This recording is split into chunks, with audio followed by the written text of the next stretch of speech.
Rồi, kính chào quý vị các bạn. Mình đang có mặt tại một trong những cái điểm đến tại Đồng Văn mà những ai đến đây đều không thể bỏ qua. Trước khi lên tới cao nguyên đá Đồng Văn thì đây là cái dinh thự của vua mèo Vương Chính Đức. Cái dinh thự này được xây dựng cách đây khoảng gần một thế kỷ và có thể nói nghe cái thời của vua mèo Vương Chính Đức là một cái thời cực thịnh tại đây. Ông đã thuê các cái thầy địa lý, thầy phong thủy ở Trung Quốc rồi cùng hàng vạn công nhân thực hiện cái này trong xây dựng cái dinh thự này trong 9 năm. Thật ra là vua mèo thì đó là cái tên mà người ta gọi không chính thức thôi, chứ thật ra là người mèo chính là người Hơ Mông. Và bây giờ thì người ta không có khuyến khích là chúng ta gọi người mèo gọi là dân tộc mèo nữa, mà gọi là dân tộc Hơ Mông. Đó. Rồi nào, mời quý vị các bạn cùng theo mình đi vô tham quan.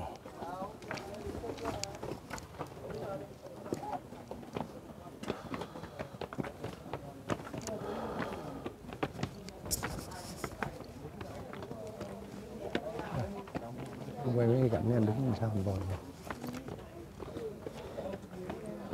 Ngay cổng vào thôi chúng ta cũng thấy được là đó, có cái mái ngói gần giống như mái ngói âm dương. Cái lối vào thì nó khá là hẹp.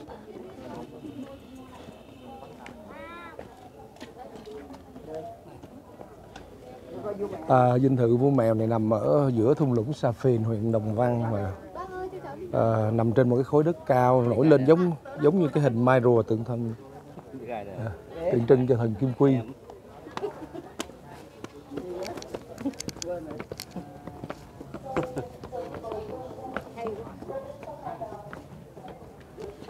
Ồ, cái này là đá nha, đá.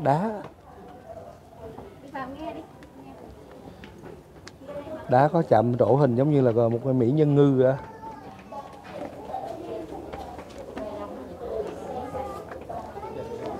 Cái cổng này làm bằng cái loại gỗ mà mình nhìn thấy là chắc rất lâu đời rồi.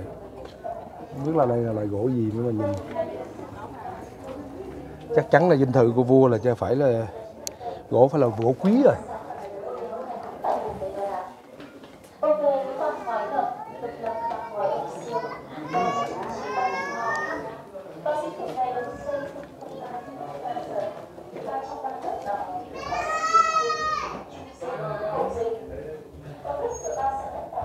Đây, vua mèo Vương Chính Đức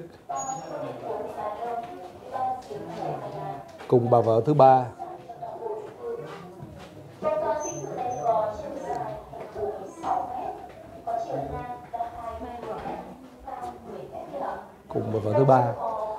Ông có tới 3 vợ lần, nhưng mà nghe nói người vợ thứ ba là cái người vợ mà ông thương yêu nhất, bởi vì bà vợ này bà rất là xinh đẹp. Thứ hai nữa là bà rất là tài năng, rất là thông minh.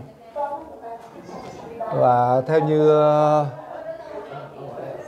thông tin không chính thức thì là hiện tại bây giờ chỉ còn các cái dòng con của bà vợ thứ ba là sống ở đây thôi. Còn lại tất cả con dòng 1, dòng 2 là có người thì trôi dạt đi sang nước ngoài cũng có, ở Mỹ cũng có, hay lên Sài Gòn cũng có, lên thành phố Hồ Chí Minh cũng có. Còn ở đây là còn rải rác những cái dòng con của bà vợ thứ ba của vua mèo.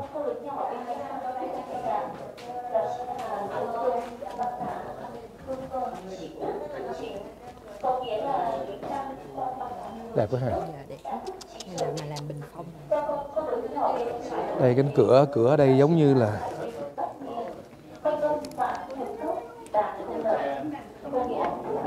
đây là sao?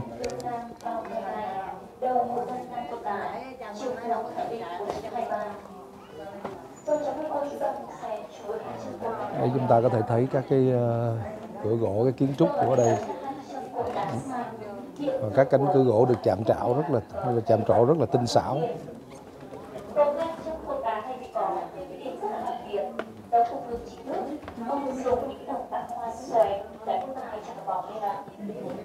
Và một trong cột đá này thì phải đánh mài mòn mất tới 900 cái đồng bạc đông dương.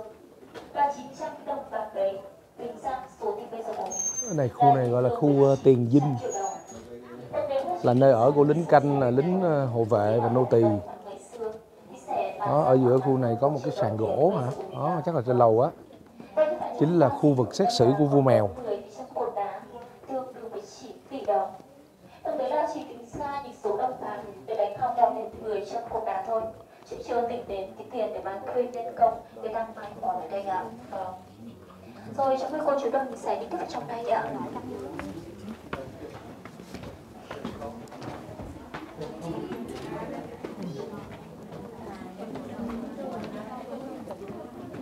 À đây nè, đây cái sàn này.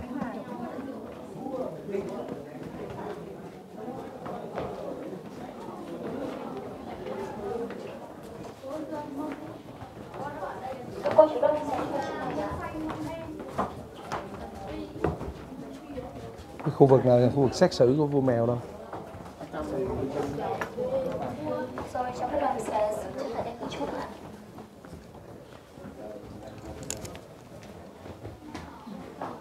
Ông đi xuống cho ta đi, đứng.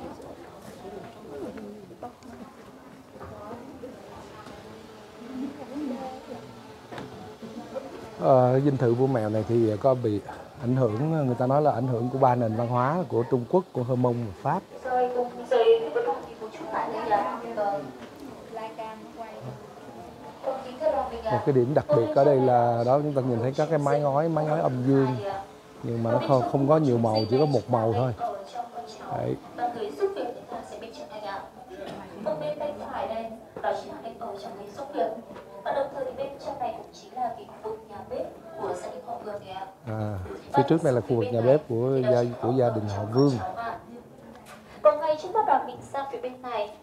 Và ngay tại đây thì có một cái khu vực được xây dựng cao hơn ạ. Vâng. Và tại đây đó chính là cái sàn xét xử ạ, hay được gọi là công đường. Và tại đây đó chính là nơi ông cụ vua mèo Vương Trí Đức ạ. Ông sẽ chính thức ông ngồi tại đây để mà xét xử án. Và những người phạm tội sẽ quỳ dưới sân rất là kiềm bên dưới tiền trình ạ. Vâng. Ông nói về ông cụ vua mèo này, ông ngồi đây để ông xét xử rồi. Và phía hai bên đây thì có phòng ở của đúng rồi, đây là cái chỗ này là cái nơi vua mèo để xét xử công đường.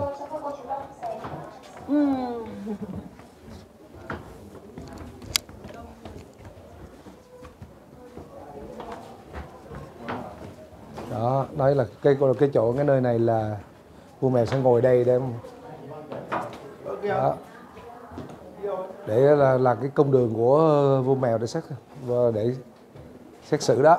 Đó, chúng ta nhìn ra như các thần dân sẽ ngồi dưới đấy. Rồi vua mèo sẽ ngồi trên cái sàn gỗ này. Rút lại cái đấy, quá đẹp.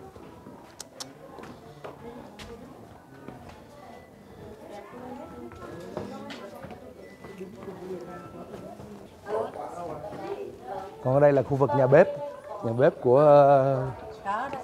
của gia đình của vua.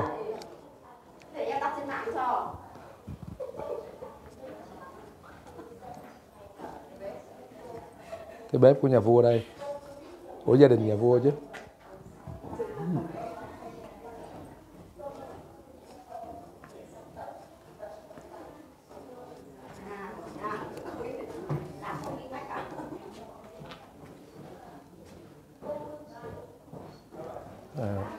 Ở đây cái đường gì đi đâu đi? Ồ, đi ra tận phía sau luôn. Wow.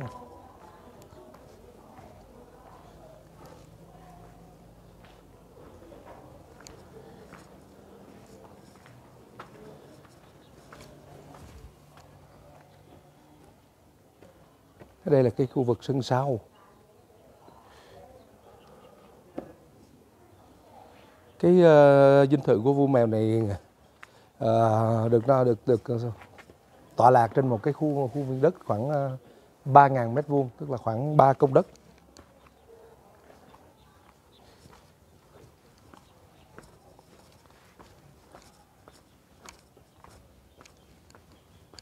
Ồ, không biết ở đây hồi xưa làm gì ha.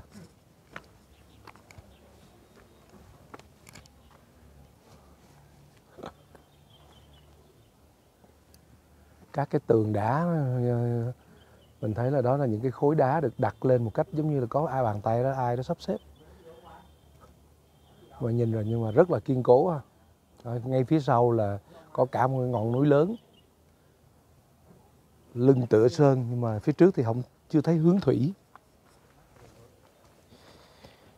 Nhưng mà vua mèo thì vua mèo và vương Chính Đức thì được nói là ngài rất là tin vào phong thủy, cho nên cái nơi này ngài có mời các cái thầy phong thủy của Trung Quốc về để mà thứ nhất, ngay cả việc chọn cái địa điểm này thôi là vua mèo cũng đã nhờ các thầy phong thủy để đi về Đồng Văn này, đi khắp 4 huyện đó, khắp 4 huyện, gồm là Quảng Bạ, gồm có Mèo Vạc, rồi Yên Minh, rồi Đồng Văn, rồi cuối cùng là chọn cái địa điểm này.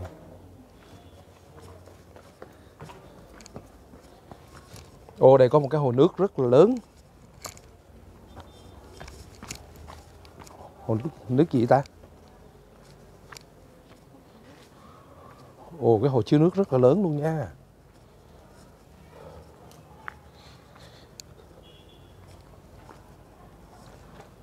Mình tin chắc rằng cái hồ nước này là cái hồ nước được xây dựng từ xưa rồi, chắc là hồ chứa nước đó. Không biết là hồ chứa nước hay là để dùng để sử dụng, hay là nó dùng vào một mục đích nào khác, nhưng mà mình thấy nơi đây là vẫn còn nhà mái này, còn rường cột kèo nhà còn rất là đầy đủ.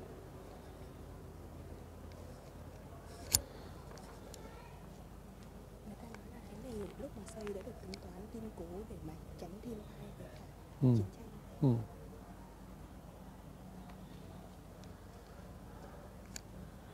Không, nếu mà mình chú ý thì mình sẽ thấy là nó chung quanh cái dinh thự vua mèo là được bao bọc bởi các ngọn núi.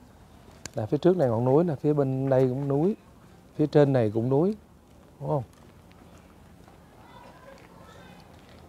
Thì mình nghĩ rằng cái vua mèo đã tính toán trước rồi.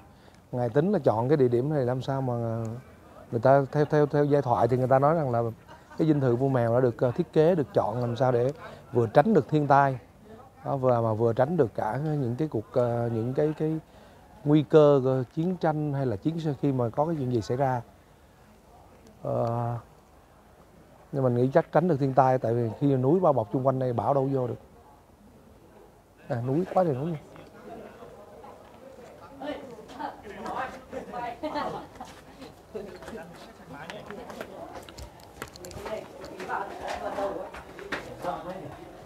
Ôi, đi theo mấy chú nhỏ này có khi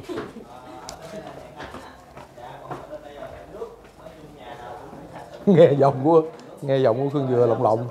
Dạ, chào mừng quý khách đến với nhà Vương ạ. Em đang tập sự hơi quên bạn. Tưởng đây là con trai vua mèo ở đây. Đây là truyền nhân của vua mèo đây mà không ai biết. Nhà này nhà của cha tôi chứ, nhà của ông tôi nha. Đừng vô đây mua bán gì nha, Khương Dừa. Phải dặn trước chứ không mà Khương Dừa nó vô đấy nó lại đòi mua cả dinh thự vua mèo nữa thì chết.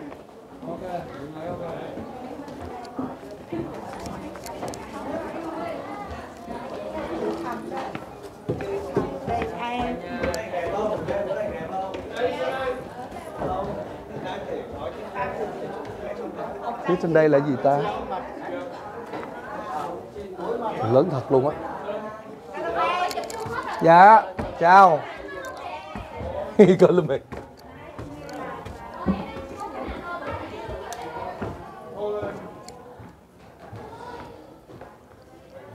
Ồ, 100 năm rồi mà mình thấy là gỗ rồi vẫn còn rất là chắc chắn luôn ha, không bị mối mọt. Chứ còn không mà bước lên mấy cái nơi này rất là sợ. Rồi lên đây với cái góc này đứng sống ảo chụp hơi bị đẹp đấy.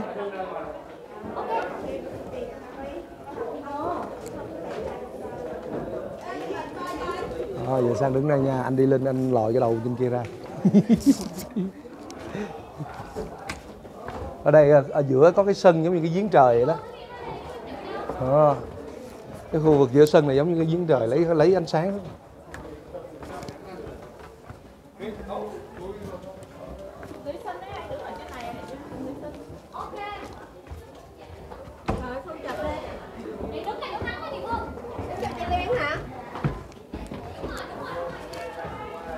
Thật ra là chung quanh dinh thự của vua mèo này còn có các cái bức tường bảo vệ bằng đá, có các lỗ châu mai mà nãy giờ mình đang đi tìm các cái lỗ châu mai bằng đá coi ở đâu. Số đẹp.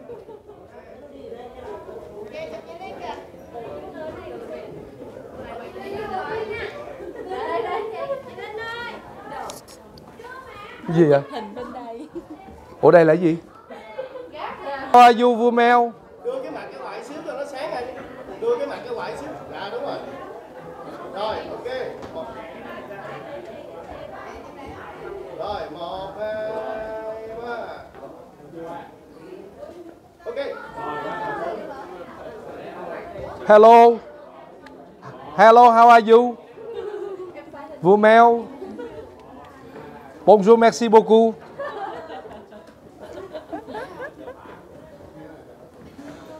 Ở đây nó nói tới 60 tới 74 phòng hả? 64 phòng. 64 phòng. 64 phòng để cho ai ở nhiều vậy ta? Các con và người vua mèo có tới 3 vợ. Vua mèo các con ở, nhưng mà vua mèo là có 3 vợ lận mà. Nhưng mà 3 vợ đâu có ở chung nhau đâu. Đúng không? Còn phía bên kia là cái gì vậy? Bàn thờ. Có 3 gian, ở bên kia là bàn thờ. Ồ. Có 3 gian là mỗi khu là chia ra. Đúng rồi, nãy mình đi cái khu kia là một gian bên ngoài, gian trong này, gian thứ hai này, gian thứ ba này. Không, cái kiến trúc này đúng là kiến trúc của Trung Quốc á, đúng không? Dạ. Nó giống như là cái đường long mạch vậy đó, cái đường thẳng đi vào nó mình, nhưng mà đương nhiên có 3 gian thôi, còn nếu mình đi mà tự cấm thành thì là nguyên một cái trục rất là dài luôn. Người ta nói là mấy cái cột gỗ đó là còn được lấy bạc để mài lên cho bóng nữa. Ừ. Đến bây giờ người ta nhìn vô vẫn thấy nó bóng rồi, tại vì có mài bằng bạc. Gọi là 3 cung, cung tiền, cung trung, cung hậu. Mình đang đứng ở cung gì? Mình đang đứng ở cung trung, ở bên trong kia nữa là cung hậu. Nãy là cung tiền ở chỗ này nè, là trong đó, ở đó có một cái bục mà vua ngồi sẽ xét xử. Cung tiền đó là của lính bảo vệ và gia nhân. Trung và hậu cung đó là nơi Trung và hậu cung là nơi để ở làm việc. Chắc chắn hậu cung là nơi ở rồi đó, đúng không? Hậu cung là nơi ở, còn cái khu trung này là để làm việc là chắc chắn rồi. Đúng rồi, hậu cung mà người ta hay nói chuyện hậu cung á.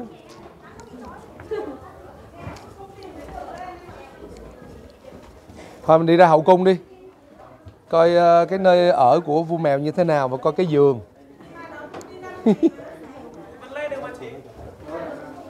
Ủa rồi đi xuống đường nào hề?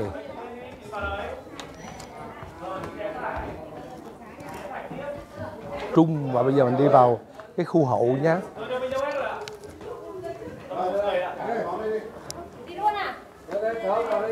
Đi vào đây ngó cái đi. Ủa cái bậc cầu thang nó cao quá ta. Hơi bị tối chị ạ. Lý xem. Được không chị? Lý. Em nghĩ là vào cả đi chụp một mình có để em vơ ngoài em chụp lại xem là nó như nào, nó có sáng hơn không? Vào cả đi chị ơi. Được, em không nào không nghiêm nào. Yên tâm đi là chỉ nhìn em, không nhìn thấy gì đâu. Để lát nữa em ra ngoài xong em chụp lại xem nó có sáng hơn không?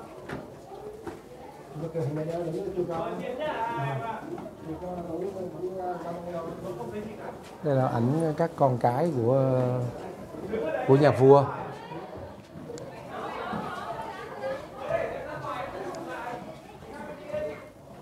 Vương Chí Sình.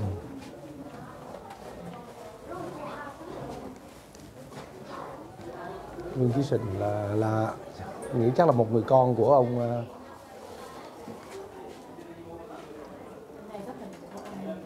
Vương Chí Sình là con hay cháu không? Ông là Vương Chí Vương Chính Đức. Vương Chí Sình chắc là cháu.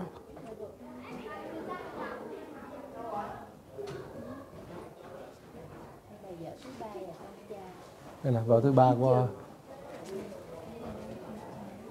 đây là đây là vợ thứ ba của ông này.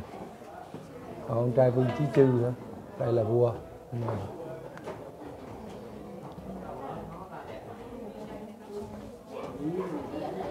Đây, ông ngồi ở giữa. Ồ, con cháu dòng họ và lính bảo vệ.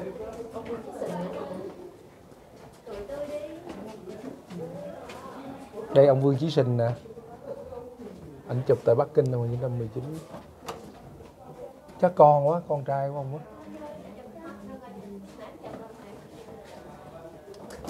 Tại người ta không làm như ra phải, như việc xong rồi trong cái nhà của Vâng. nhà gì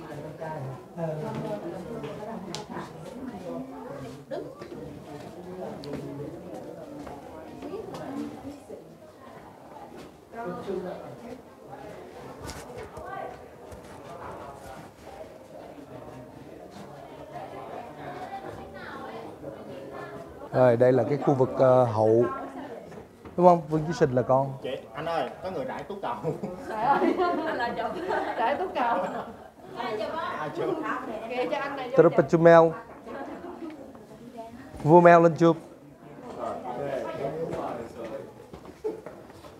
À đây là cái khu hậu là phòng.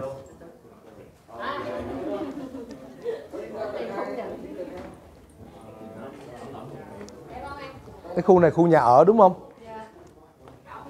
Cái bồn đá nguyên khối rồi. Đây là cục đá, ngày xưa đó là cục đá. Cái phòng của vua nằm đâu? Vương chính thức nó vào Đây là phòng làm việc, đây là phòng ở. ghê. Chào em Dạ. rất là theo dõi kênh của anh. Vâng, cảm ơn anh. Dạ. Cái gì Coroman ạ? Coroman. Đúng không? Đúng không? Đúng không? Thôi đây Dạ. chụp với anh Kiểu. Anh bảo chụp với em Kiểu đây là YouTube em gần như là cả ngày xem ấy. Đúng không? Nhìn cái nhận ra Dạ. này. Anh cũng mới đi từ thiện mà. Dạ. Chưa. Rồi, đấy. Dạ, đi. Em người Hà Giang. Em ở trong Nam. Ồ vậy hả? Ồ, Hà Giang kìa xuống. Hà Giang. Em trong Nam ra. Anh bằng anh chưa chụp Hai anh còn Dạ, làm phát huy kia đấy, biết rồi. dạ. Dạ chị ở Đông Nam hả? Đấy mà thấy không, coi như là cái này nhá, là ở nhà bao ấy, nhà bao cũng có cái này, nhưng mà đây là cái thing này là để tắm tức là đổ sữa dê vào, phải nhà vua tắm. Ồ. Đổ sữa dê vào đây để tắm. Ồ này đổ sữa dê vào tắm hả? Ôi. Đổ sữa dê vào đây để tắm. Hôm nay anh Thanh đi mình Ôi bài bằng đá nhé, đá. đá. Rồi cái bồn tắm là bồn tắm mà để đổ sữa dê vào tắm. Chính ra xưa vua sang nha. Hay nói đá nguyên khối đục. Nó đá này, đá nguyên khối Đá nè. nguyên khối đục ra. Ừ. Mất bao nhiêu ngày? Một năm, mất một năm. Mất 1 năm để đục đúng cái bồn tắm sữa dê này hả? Trời đất. Cho bà ba tắm. Ừ. Bà nhớ của bà. Dạ đây cái này cái bồn tắm này là vua đặt riêng cho bà vợ thứ ba, giống như là mình nói là vua cưng cái bà vợ thứ ba nhất. Đây là làm cái bồn tắm sữa dê cho bà vợ thứ ba. May quá không có bà xã ở đây chứ bà nghe câu chuyện này xong rồi bà kêu giờ đục cho bà cái bồn chắc cô chết.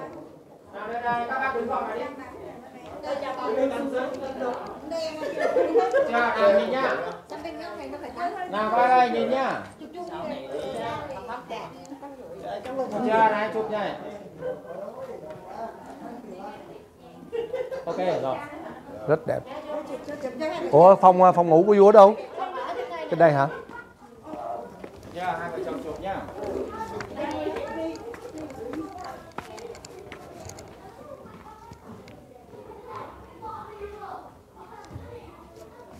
Ồ, chẳng lẽ cái này là cái ngai của vua hả? Ồ, những cái bộ ghế này ha, xưa dễ sợ xưa luôn. Cấm ngồi sờ vào hiện vật nha, nhớ nha. Ôi chết cha, trên đây tường nó bị mục hết này. Cái này mà không có bảo tồn, không có bà phục chế là coi chừng là nó bị hư hại, nó sập, nó mất cả một di tích đó. Ồ, cái sàn trên đây nó bị úng, nó bị thấm nước. Trước rồi mình mới qua phòng ngủ.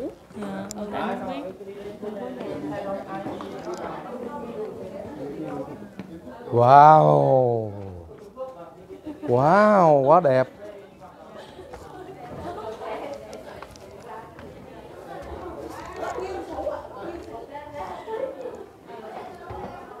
Ồ, đây là phòng ngủ á hả? Thôi,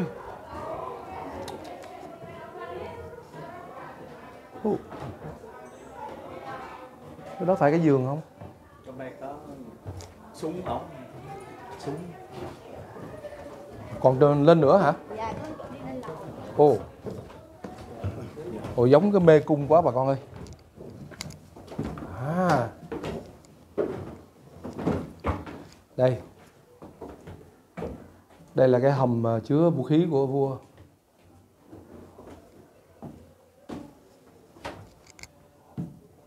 Hay quá ha, sao người ta giữ được mấy cái thứ này ta ơi, hay thật luôn.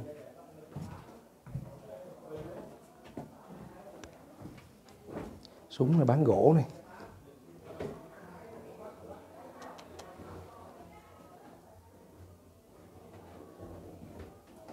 Một, hai, ba, bốn, năm, sáu, bảy, tám, chín, 10 cây.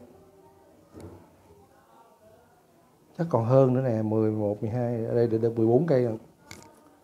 Đâu mất 4 cây rồi. Và dừng đụng đầu. Riêng trong cái chỗ này lại có một cái hang như hang đá. Đó.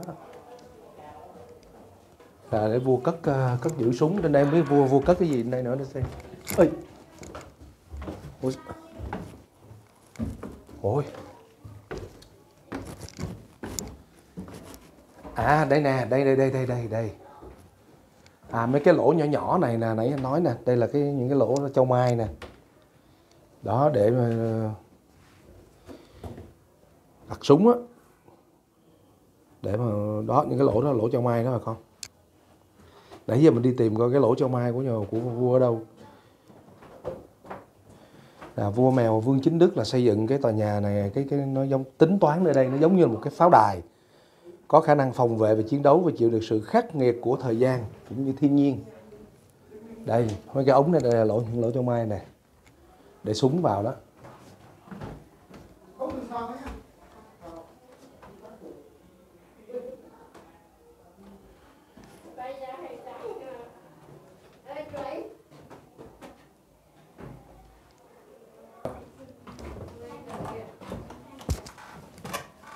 Thưa quý vị các bạn, trời ơi.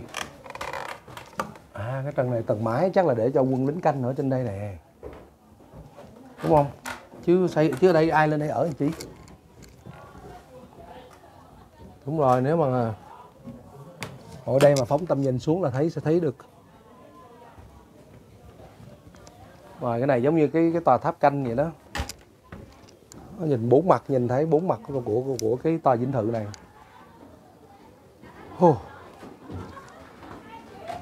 Dữ thật.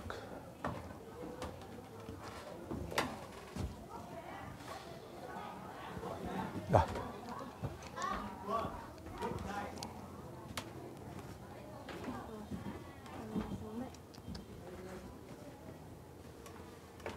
Đúng rồi, chắc là trên đây để cái tòa tháp canh đó. Đi xuống đi chú ơi. Xuống đi, trên đây không có gì đâu.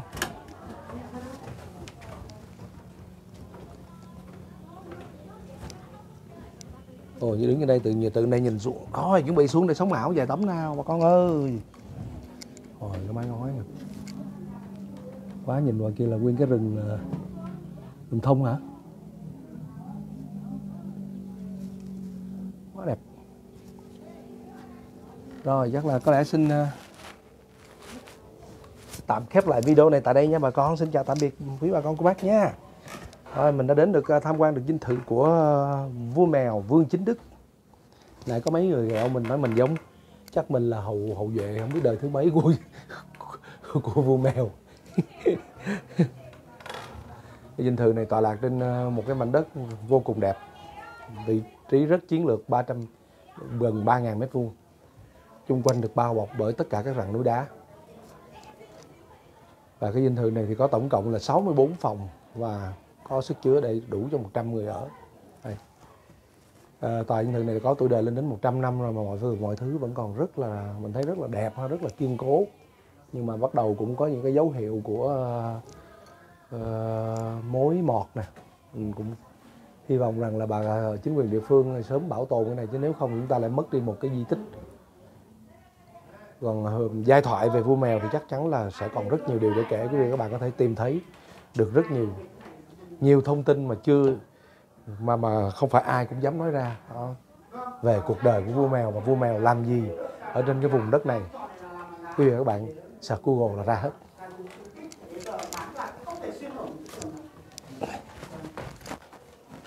Đấy, nó đều có những cái lỗ trong ai để phòng thủ.